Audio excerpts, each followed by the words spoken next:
Anders, and hopefully I'll take you for a little journey today. But first, I just want to say it's a big honor to be here. It's a little humbling to be in front of all these really great, talented, and successful entrepreneurs. And the success is something that is it's an interesting word. A few weeks ago, I was actually invited to Prince Daniel's Fellowship. They have this Entrepreneurs Day in Sweden, and I was invited to be there for the day and also moderate one of these a group discussion with a group of young, talented entrepreneurs and startups. And we're sitting there discussing, and they're all talking about how to be more profitable and how to grow and how to make more money. And one of these young, talented women asks a question about that. He says, "Wait a minute. Success, is that only measured in money? Is that the only thing we can measure it in?" And I think that's something to think about, because it's not always just about the profit and the growth. It's also about the journey. But before we go into that, the term unicorn, you're all familiar with it, right? It's a privately held, privately funded startup that's valuated to more than $1 billion US. It's 1,000 million euros or US dollars. It's quite a lot. And I mean, who of you who here in this room wants to be the next unicorn? I mean, I do. I would love to be a unicorn. And there's a couple more here. You're all very shy. I mean, why are we here if you don't want to be a unicorn? Anyway, I was going to ask you then, okay, who of you actually think that you will be a unicorn? That would be the follow-up question. There are about 250, roughly 250 unicorns in the world today. Half of them are Chinese, so the question about privately held or privately owned is a bit up in the air there. But anyway, Sweden has been fairly successful. We have 4, I think. At least 1 active, Klarna, and then we have 3 that have up to recently were unicorns. It's Spotify, iSettle, and Skype. And the recipe is not that difficult, is it? You have a great idea, you have a great team, you have great execution, and then you have a little bit of funding, you sprinkle with a little bit of luck and a good timing, and you have a unicorn, right? And that's what we're all targeting. Well, let me tell you a little story about these 2 guys I know. It's not these guys. These happen to be my sons, but I didn't want to take pictures of random people. So. But anyway, they went to the university together. They studied software design, hardware construction. They read some neural network courses, and they were pretty good. They liked to hang around together, and they realized they had something good together. So after the graduation, they started a company. They didn't really know what they were doing, so the first customer they actually got hired by that customer, and then they started working for a couple years together, becoming even better at what they do. They became really, really great in software development. They figured out that they knew the business pretty well, and one summer evening, they sat down and they had a couple of beers and they talked about the future, and they realized it was time to do something different. So they set a little plan in place. I mean, they had a great team because they were really good together. They had a great idea because the skill sets they were carrying with them, they were super. They were really good at execution as well. They even had some funding because one of them had been through an IPO recently and got some money back on a stock option there.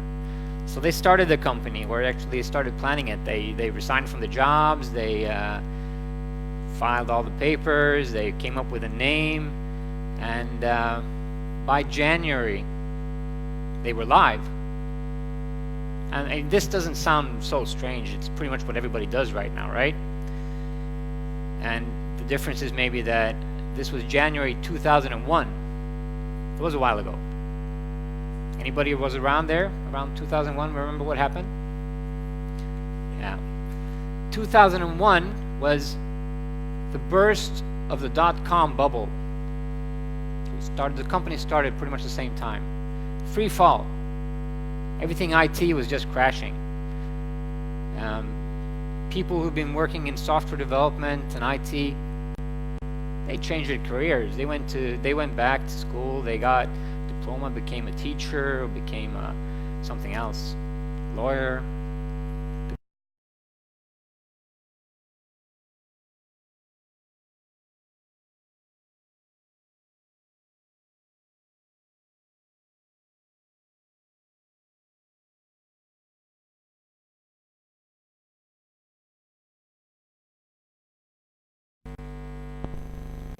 Okay, but before.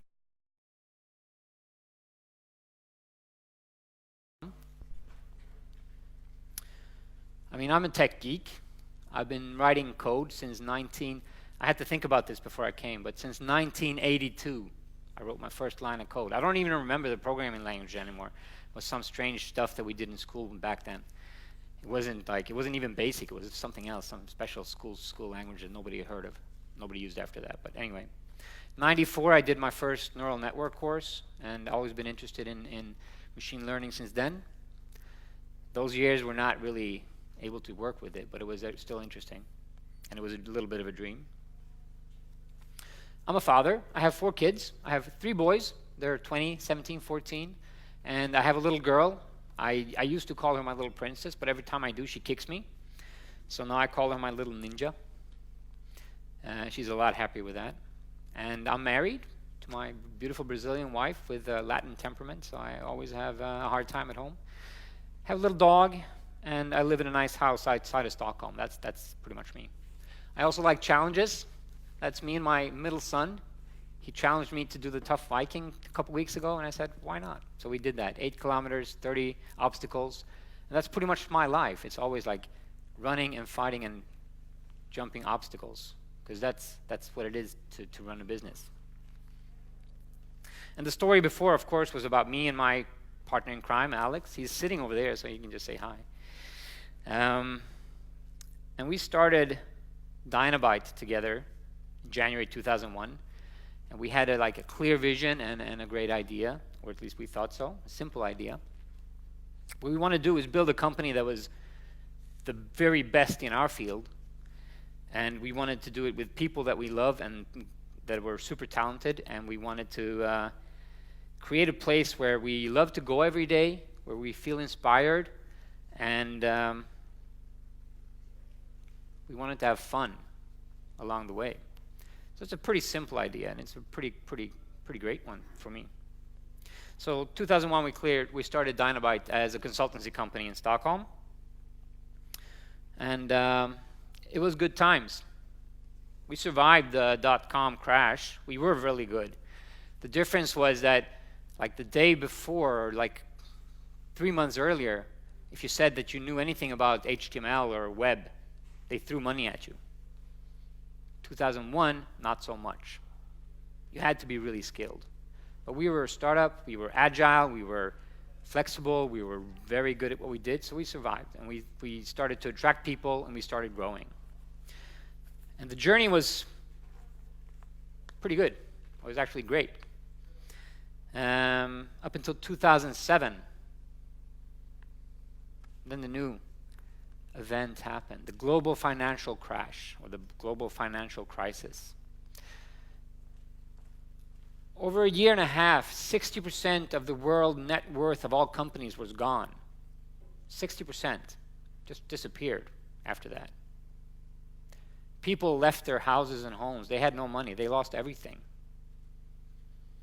At the same time, my wife and mother of my 3 boys, she got sick. So I stepped back from the company and went home. And about a year later, the effect of the crisis reached Dynabyte. We were struggling. I was home spending as much time with my family as I could. And end of that year, she passed away.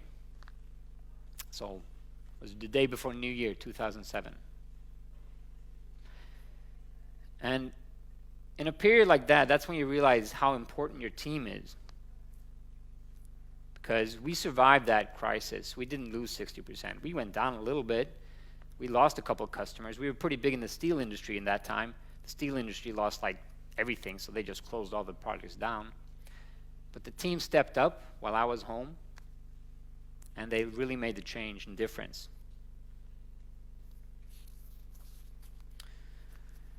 So since 2009, we were back, and we've all seen pretty much a steady economic growth and a lot of wonders happening. Since then, for instance, Apple has grown 1,300%.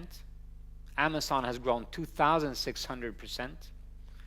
We've seen new tech giants disrupting markets and challenging the old business models totally. So it's been a really, really exciting time.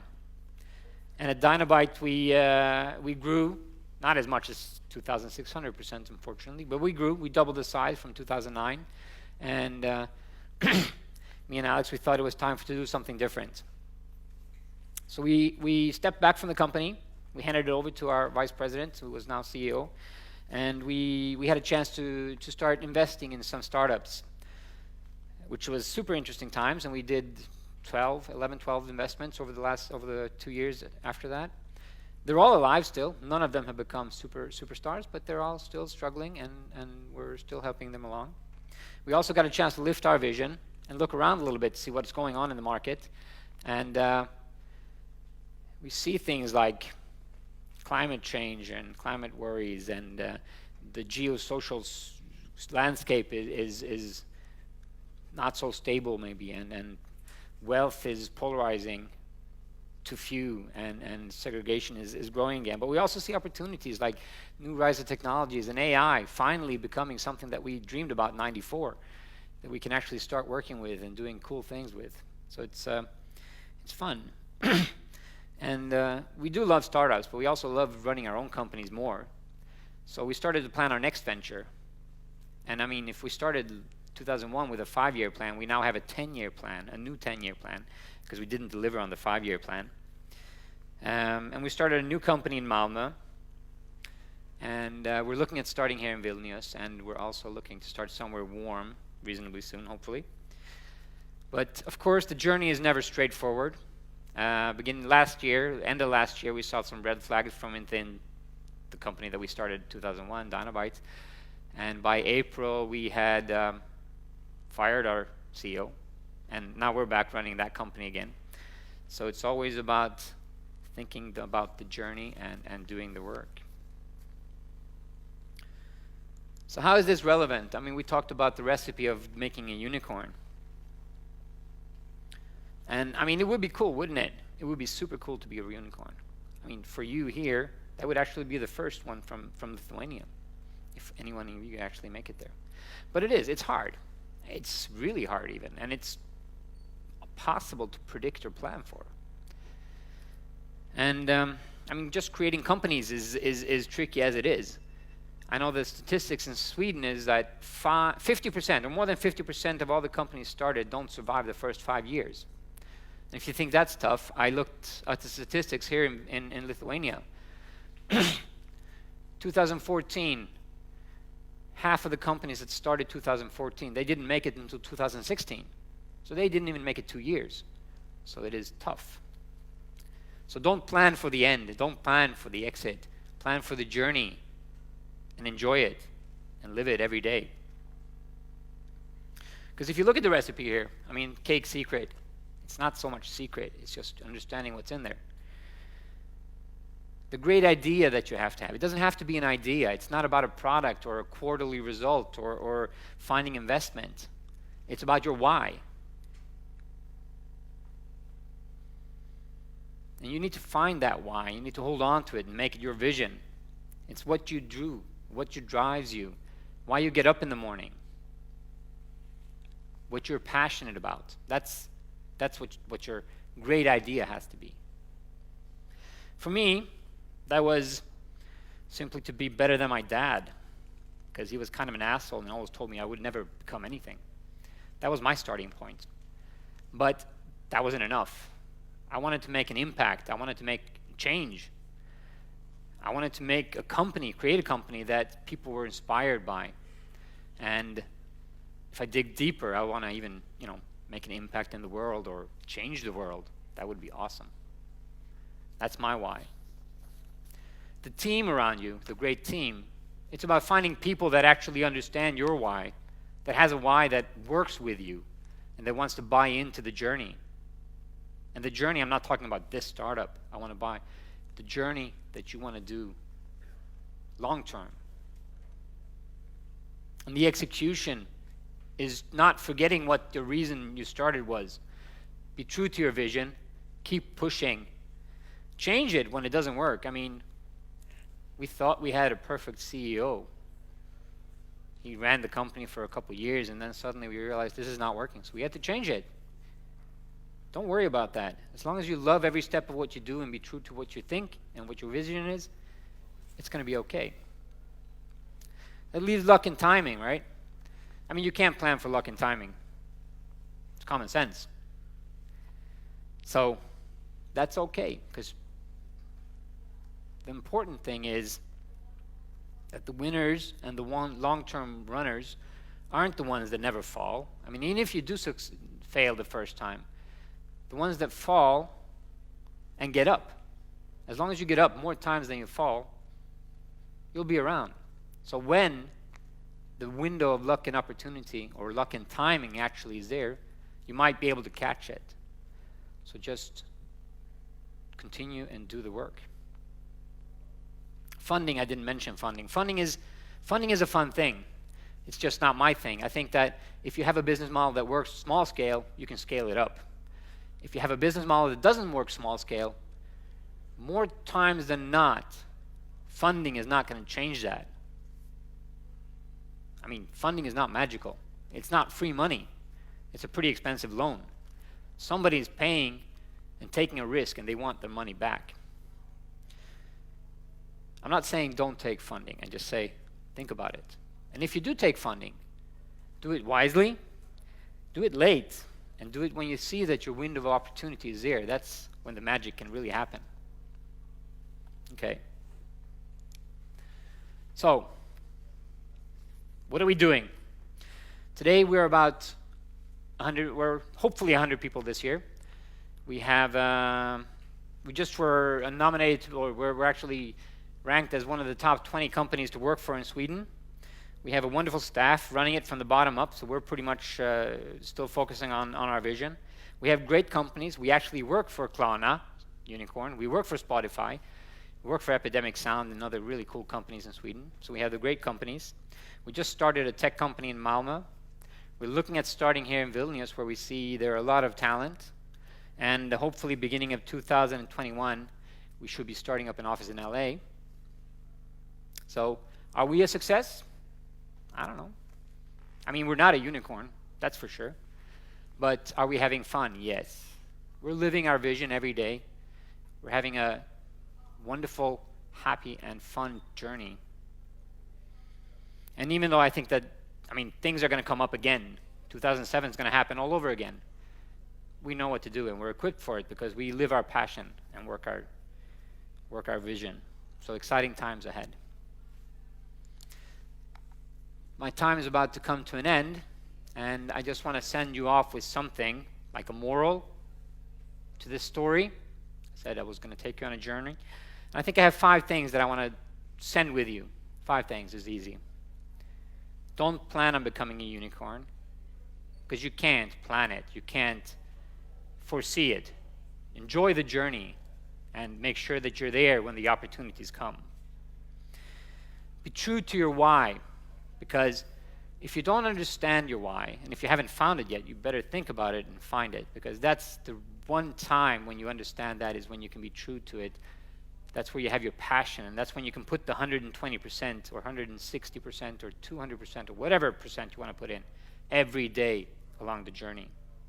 Take care of your people, because without your people, you won't succeed. We wouldn't be here if I hadn't had great people around me in 2007 when I stepped home to take care of my family. No one does it alone. Do the work. Make your own business work. Make your own success. Because funding will come if you're successful, if you need it or not. But if you're not successful, you're going to be hard finding it. And most importantly, enjoy the journey. It's not always going to be fun. It's not always going to be easy, but it's always going to be worth it. So, thank you.